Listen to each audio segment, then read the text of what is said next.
All right, guys, I am back. On this video, we're going to upgrade the front brakes to 6-piston Brembo, so let's do this. On my last video, we took all this apart, so I'm going to go ahead and fast forward this. If you need details on how to take this apart, check out my last video.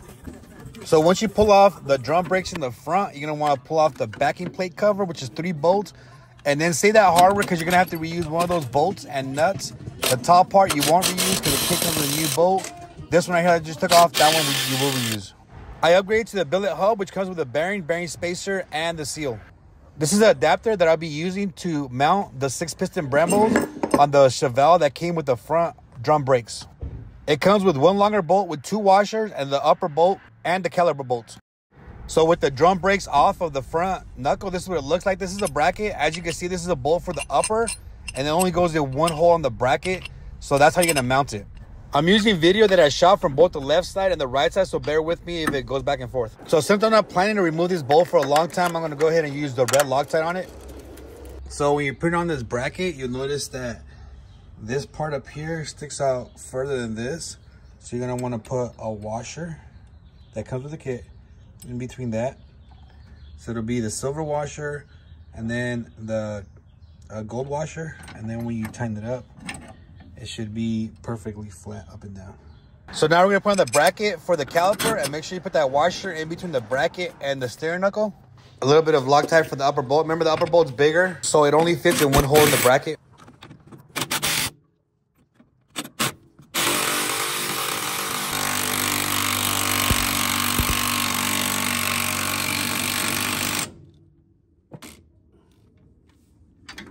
Anytime I use an impact to put on bolts, I always like to check them by hand just in case.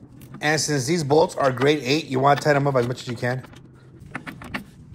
So next, we're going to put on the bearings for the hub, and we want to make sure it's clean. And the bearings are dry. You can't put them on with grease because we're going to check the clearance between the bearing spacer and the bearings. So if you're not using the bearing spacer, the old school way is that you have to put a preload on the bearings, and then you check the drag. But with the bearing spacer, what it allows you to do is it allows you to torque down the nut, and then you have the gap that doesn't change in between the bearings, so that way it has a lot more less friction when it's spinning.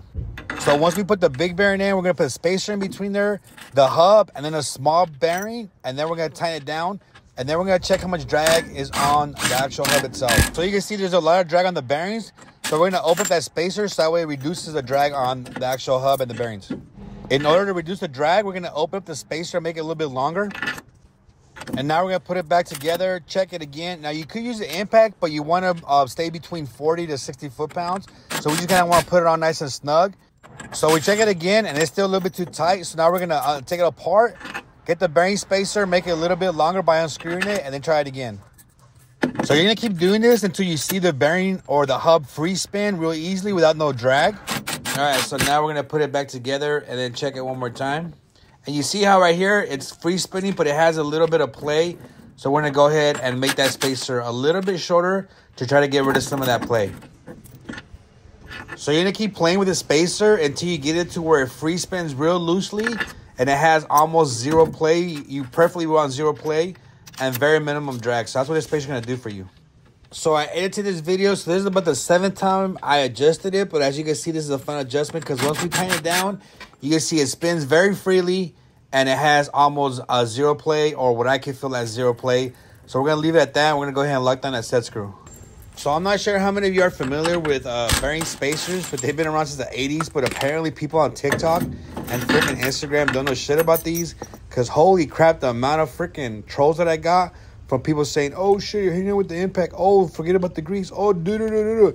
That just shows how dumb you guys are and how freaking antiquated your thinking is, because these have been around for a long time. So what I tell people, I mean, you guys are here on YouTube watching the entire video, but people on my Instagram and my TikTok, holy crap, like they think they see a 60-second video and think that was the entire setup.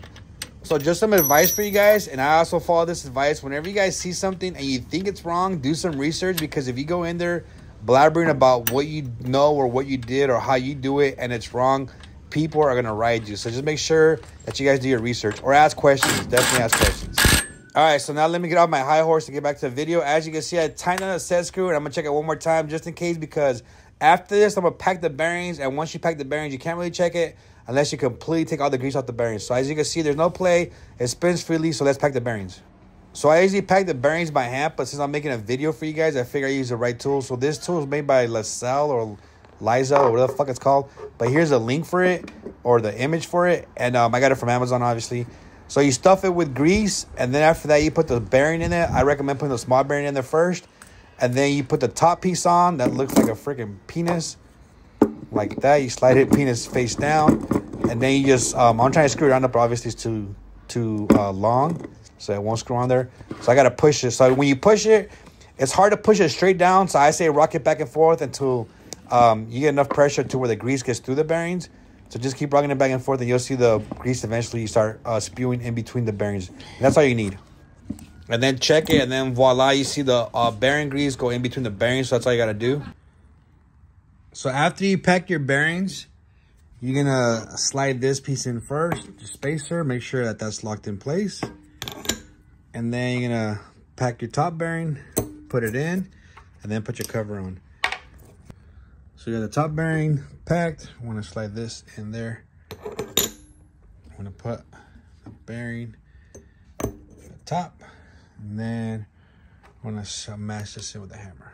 And then the way I like to put them on, if you don't have the tool, I usually like to use a flat piece of wood and then just hammer it down until it's flush. So now that we have the bearings covered in grease, we're going to slide this over the spindle and then put it back together. So when you put it back together, you want to torque it between 40 to 60 foot-pounds. And when you torque it and you spin it, you're going to notice that all that grease is causing drag. So it doesn't spin as freely as it was without the grease. So that's why you want to check it without grease. You want to check them dry. So next, we're going to put on the dust cover. And then after that, we're going to put on the little Allens that screw onto the dust cover to hold it in place. And then we're going to put the rotor on. So before I put the caliper on, I like to put two wheel nuts on. So that way it keeps the caliper from moving. And then I'll put the caliper on. So once you use a 12mm Allen to put these back caliper bolts in, then you're going to make sure that you have enough clearance on each side so nothing's rubbing. Spin it a couple times, make sure you don't hear anything rubbing. And you can see how this grease has slowed down the bearings now. All right, guys, so I put a dust cover on, and there it is. This is a big brake upgrade, a Brembo kit for the 70 Chevelle. If you guys have any questions, I rarely check YouTube. I'm mostly on my Instagram. I rarely check TikTok. But if you have any questions and you need help, definitely subscribe to my Instagram because I really get too many questions to answer everybody's. But if you subscribe, I definitely help you guys out. All right, guys, stay tuned for the next video. We'll be installing AC in the car. Just kidding, I'm back. Hey, so I'm going to go ahead and put these brake pads in because some of you guys might have questions on them, even though to me it seems like it's kind of common sense. If you know how to do LS swaps, then you pretty much know how to do brakes. But so I got this kit right here from Rock Auto because I completely had to order everything separate. So this has all the springs and everything we need for the brake pads. And the brake pads, I got them from Amazon, and I think they're Power Stop. Here's the picture of the ones that I ordered. And these are the ones I ordered from the back. And I'm probably not going to make a video installing the brake pads for the back, but here's the brake pads that I ordered.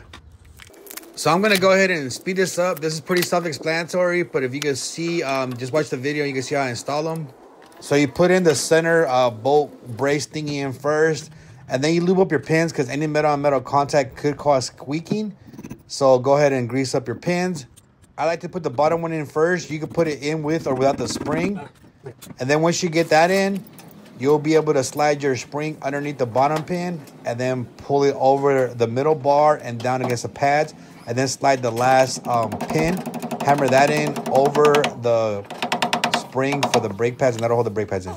So that is it for this video. As always, like, subscribe, and comment down below. And definitely follow me on Instagram, where if you guys have questions, you can subscribe, and I'll answer questions there.